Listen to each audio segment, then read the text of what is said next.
I want to give a shout out to my channel members and returning viewers. Yes. First things first, let's get into Megan Thee Stallion, y'all. Megan Thee Stallion, she is trying to get her coins, okay? She's trying to get her money up, and she has just announced that she has a new fragrance coming out. Yes, a new fragrance coming out. It's called Hot Girl Summer, and it's coming out on July 5th, and it's going to be in stores on July 12th. So, it's a little time frame with that. Now, people are saying that this is overpriced because they said, okay, the bottle is $85. Now, that's not terrible because a lot of celebrity fragrances and a lot of brands are like over $100, so this is kind of decent. But the small little travel size one is like $20. But I want Megan Thee Stallion to get out of this hot girl, everything gonna have to be hot girl. Like, that fragrance could be called Flame. It could elevate her. When she adds hot girl to all her products and brands, it just cheapens her shit. It just cheapens it. Like, you got this great packaging, this great image, and you gonna call it Hot Girl Summer? No, it just gives tacky to me. It gives very tacky. You could have just did hot. No, you could have just did heat. You could have did hot. You could have did flame. But imagine, oh, what you got on, girl? Hot Girl Summer. They gonna think you ghetto as shit. What you got on again? Oh, I got on Hot Girl Summer. By who? Megan Thee Stallion. It's going to cheapen the brand. You know what I'm saying? Like, the name alone. Y'all might say, well, the name don't matter. No, name does matter. Trust me. When you have a certain name and a certain ring to it, it gives it a certain level of prestige and a certain level of, like, aesthetic. Hot Girl Summer. No. But I am proud of her. She's trying to get her back. She's trying to get her money. Megan Thee Stallion, she isn't really popping with music right now. She isn't really on tour, so she has to get her money up some way, somehow. Moving on to Lizzo. Lizzo says it's impossible for her to be in the Kaya Asylum based on her accolades in latest interview with Swiftologist. Lizzo says, I have a Grammy. I have world record music. I have a #1 single. And I have a diamond record. I'm a successful artist. There should be a criteria. Honey, the Kaya Asylum is exactly what you've described. Artists who once have had success who are now flopping. And baby, you are textbook definition of the Kaya Asylum. Okay? The Kaya Asylum is basically a terminology used on women in the industry whose music once were popping, aka Katy Perry, BB Rexa, Zara Larsson, Normani, Lizzo. Who else is in there? We got, Sabrina Carpenter was once in there, but then she escaped. We have, like, Kesha is in there. Like, a lot of different people are in the Kaya Asylum, all right? And the Kaya Asylum is people who didn't quite pick up from where they were once at, and they kind of just stopped. They didn't reach, global, icon, legendary status, and it didn't really quite flop overall because they have some hits under their belt. They have Grammys, they have, world-known success, but they're flop now, okay? It's like they kind of were like a half-assed project that kind of worked and then it stopped, But let's say we do use Lizzo's logic. Let's say we do say that having these things matter. Obviously, they don't matter enough. Because if it did matter enough, you wouldn't still be flopping with all the Grammys and all the #1s and all the world-known, success or record music. You wouldn't, I'm saying? Like, you wouldn't, But when people are doing bad, they have to always have things to blame it on. And I'm not mad at that, cool. But it's like, Lizzo is on this constant, like, deflection. Like, okay, look, I have #1. Look, I have Billboard. Look, I have Grammy. If you really were iconic and great and dope, you don't have to keep mentioning those things when your numbers are low. You just keep going and keep trying, But Lizzo's recent press run is just about how, look, guys, I'm flopping, but I'm not a flop. That's all her entire press run is about. It's just consistently mentioning old things and old catalogs and old songs and 2019 success stories and 2021 success stories and 2021 Grammys. Bitch, we're in 2026. Okay, the year is more than halfway over. You're flopping now. You're a flop now. Okay, let's call it what it is, baby. Let's call it what it is. I'm not one for the BS and all the sugarcoating. If you're gonna be a flop, own it, and then address how you can move forward. Not keep on flopping, then wanting to then tell yourself lies to feel happy about it. No. Okay. Moving on to Taylor Swift and Travis Kelce. As you all know, they're getting married, but it seems like they're going to be having a fairy tale inspired wedding celebration featuring a castle installation and sprawling indoor garden at Madison Square Garden. So basically Disney on, a different budget, basically, Magic Kingdom, all that stuff, right? People are saying both are pushing 40 and planning a fairy tale wedding, by the way. Now, I don't have a problem with this. I mean, this is the one day you're getting married with your lover. That's fine, okay?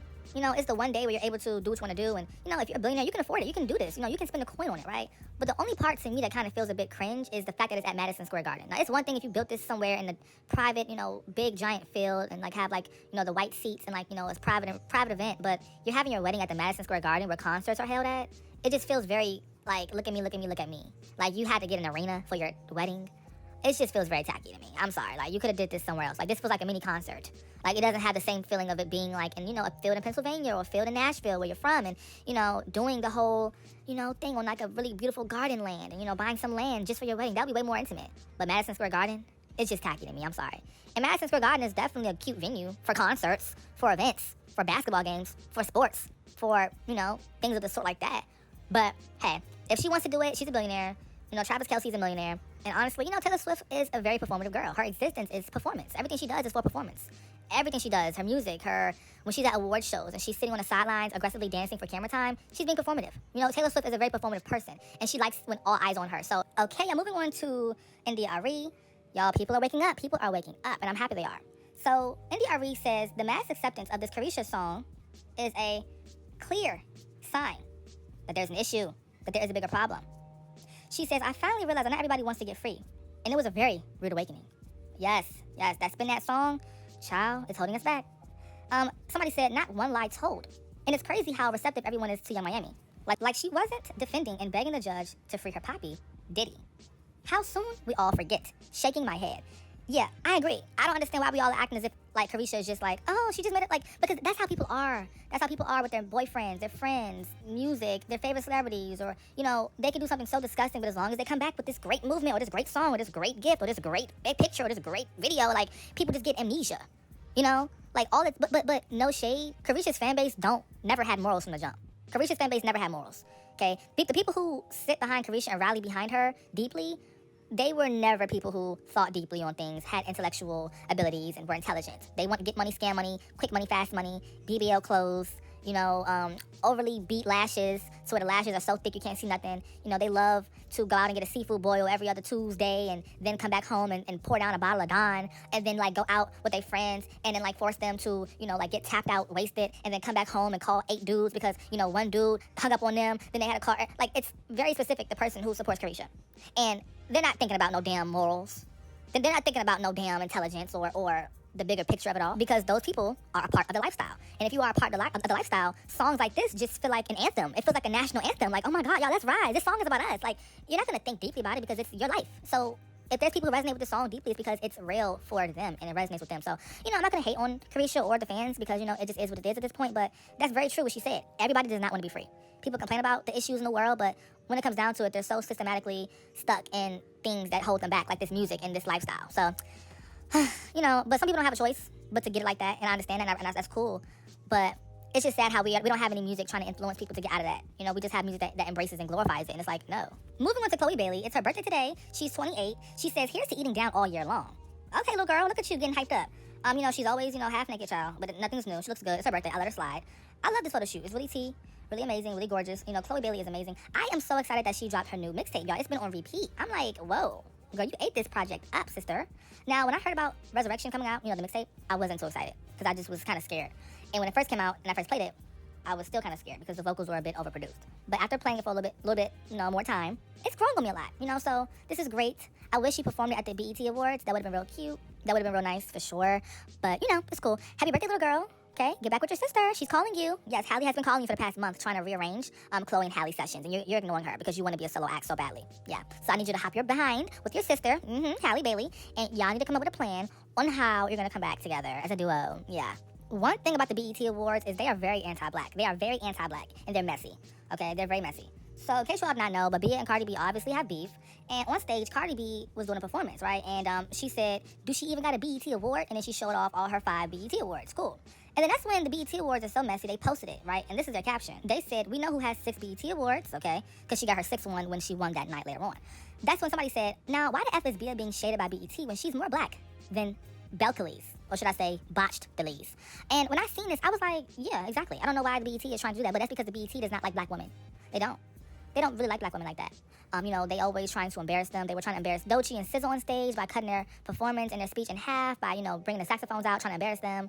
They also, you know, posted Nicki Minaj and said that Cardi B is dragging Nicki Minaj by her lace front. Now they're doing this stunt with Bia. You know, the BET Awards is very anti-black. They just are. And that's because the BET is not owned by a black man or black people anymore. You know what I'm saying? So therefore, stuff like this gets by. And this is very unprofessional. This is just very, very, very unprofessional BET. That's why you all are where you are now, struggling at the bottom of the totem pole because you all don't have any class. And that's why, and that's exactly why people don't like you no more. That's why Beyonce stops going. That's why Rihanna don't go. That's why nobody who's really a star goes. They don't go no more. Okay, only people who go, who are stars, are people who are getting lifetime achievement awards. You know, and even then, they kind of already were flopping for 20 years now at this point. You know what I'm saying? So no shade, no shade. BET, y'all should be ashamed of yourself. You really should be. I'm serious. It's not cute. What y'all doing? And in my opinion, though, I feel like when it comes down to BET, we need a riot. We need to start a riot. We need to start a petition to get them canceled or get them off air. How y'all still on air? Okay, I don't know. Moving on to Chris Brown. Chris Brown has been found liable by a jury for $13 million in damages after his housekeeper was mauled and permanently disfigured by one of his dogs. According to the lawsuit, Brown fled the scene instead of calling 911. So they're saying that this is just a mess because Chris Brown, yeah, he might not have done anything to the person, but his dog did, and he didn't even come back and actually help. He just left, didn't even call 911. And people are saying, oh, Chris Brown is just a terrible person, awful person. You're going on tour every single week, X, Y, and Z, but you can't even really make sure that your housekeepers are okay. Like, come on now. People are just calling him very irresponsible. okay? And extremely, extremely not, mature. They say he's just so negligent. It's just a lot of different stuff is being said about Chris Brown. And, people love to take any headline with Chris Brown and make it a bashing session. And trust me, I'm not saying that he's innocent here. This is very irresponsible to do, okay? So he needs to make sure this is right, for sure. Okay, but $13 million is a lot of money, child. I don't know. I wonder why Chris Brown be giving y'all concerts every year, baby. He stays in these courthouses having to dish out millions of dollars. This time, because he decided to walk away from a woman getting mauled at his house by a dog, he has to cough up $13 million. Before y'all broke people get in the comments, oh, he'll make that back with this concert easy. At the end of the day, nobody wants to dish out $13 million. I don't care how rich you are. But anyway, one of the housekeepers was taking out the trash on Chris Brown's property when the security dog, Hades, his name was Hades, decided to maul the housekeeper, disfiguring and harming her in her leg, I think her arm, and all in her face. So much so, she had to go to surgery immediately. Housekeeper stated that this left her with permanent scarring, nerve damage, and vision issues. And Chris Brown's argument was, technically, I'm not the owner of the dog. Well, Chris Brown, technically, you are still responsible because you were using that dog or utilizing that dog as a security dog. And then, Chris, to make matters worse, when you saw that lady laid out on your property, instead of calling 911, you said you just made sure she was breathing and told your people to take care of it, and then you drove away. Trying to say the reason why he drove away is because he did not want the media to be involved, because the dispatcher would have known who he was and made a mockery of the situation. Well, look, peekaboo, you're still in the blog, sir, and you got to cough up them $13 million for the lack of remorse that you showed towards that lady. Oh, wow, wow, wow. Moving on to Nicki Minaj. Nicki Minaj has officially spent 384 days without releasing new music, making this the longest hiatus of her entire career. Yes. But, I don't really consider this a hiatus. I consider it just a break from music because, she's still being seen. Her past hiatuses, and, back in the day, they would be like no social media, no interviews, no podcast appearances, no special events, no White House, nothing. It would be just silence. And that's a real hiatus. Nicki's hiatus now isn't really as, it's not as sad, because we still see her. She's still on Twitter. Back in the day, if you were like an OG Barb, like you would know. Well, not even an OG Barb, but like an older Barb, you would know, like on social media, baby, it was no posts, it was no selfies, it was no Twitter posts, it was no showing her child. There was no nothing. It was just mute. It was just that one last picture she had on Instagram, and that was all you got. Okay, but it's been a long time. It's been quite a time without music. But she gave us so much music that her music is still trending to this day. To where she doesn't have to make any new songs. She can just, sit back and chill and eat off her old songs. And they're going to go viral on TikTok and Instagram and, have a trend going on, okay? Moving on, Nicki Minaj has joined Doja Cat, Latto, Jenny as the only female rappers in history to have at least one song surpass 2 billion streams on Spotify. Doja Cat, she has her songs that go viral. She has Say So. What else she has? She has Need to Know, Woman. Latto has that one song with Jungkook, the K-pop artist, and she was added as a feature for that song. And no shade, but she didn't contribute to any of the streams on that song. And Jenny, of course, she has her songs. And Nicki has just joined that crew. Congrats, Nicki Minaj. I feel like if Nicki Minaj had Spotify back in 2009, she would have had many songs with over 2 billion. She would have had a plethora of them.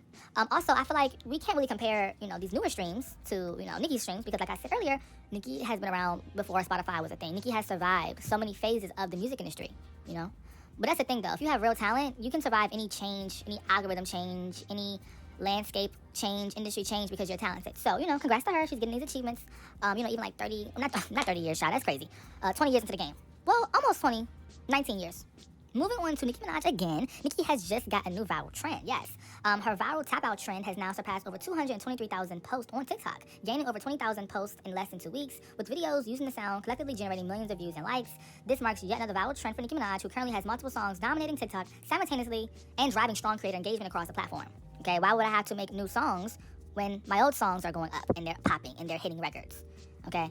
Now, I wish that we had more viral songs from Pink Friday 2, the album, because unfortunately, people are only biting the songs that are from 2012, 2013, because, we are in a nostalgic era where everybody's just so nostalgic for 2012 and 2009 and 1991. Everybody's nostalgic for that, and I get it. I do. But let's get PF2 songs trending. Let's chat. What's your opinion on this? Moving on to Ariana Grande and Ricky. So they have both posted a picture of the moon on their social media accounts.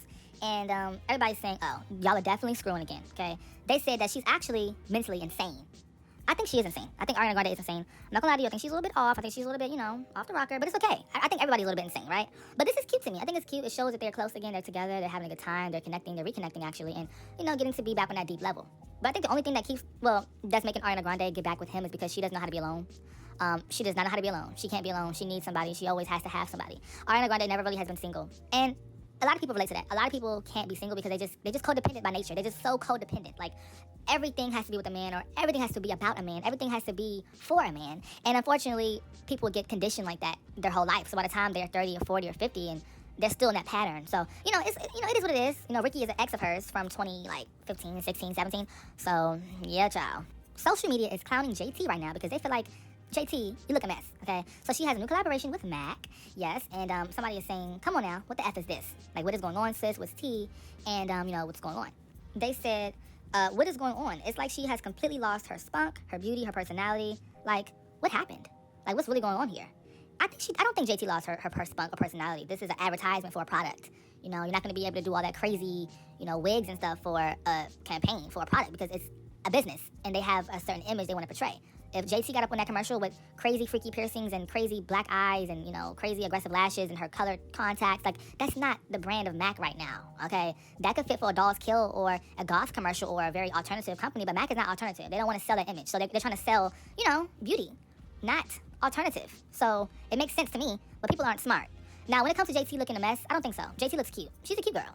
But I wouldn't say she's gorgeous. I think she's cute. But yes, y'all, let's talk, let's chat. I want to hear your opinion on this and the video. And thank you again for tuning in. I love y'all.